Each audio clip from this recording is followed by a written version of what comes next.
శివుడి కంటే గొప్ప దేవుడు ఉన్నాడా? ఆ దేవుడెవరో తెలుసా? ఒకసారి శివుడు గాఢంగా ధ్యానం చేస్తుంటే పార్వతీదేవి ఒక ఆశ్చర్యకరమైన ప్రశ్న అడిగింది. మీరు దేవుడే కదండి, మీరు ధ్యానం చేయటం ఏంటి అని. అప్పుడు శివుడు ఇలా అంటాడు, నాకంటే దేవుడు ఉన్నాడు పార్వతి. అది విని పార్వతీదేవి ఆశ్చర్యంగా అడిగింది, ఎవరా దేవుడు?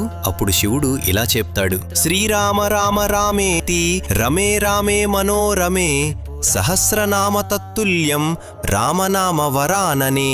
నేను ధ్యానం చేసే దేవుడు ఎవరంటే శ్రీరామచంద్రమూర్తి. అప్పుడు పార్వతీదేవి, ఆయన మానవుడు కదా అని అంటుంది. అప్పుడు శివుడు, ఆయన మానవుడైతే నేను దేవుని ఎలా అవుతాను? అలా ఉన్నాడు.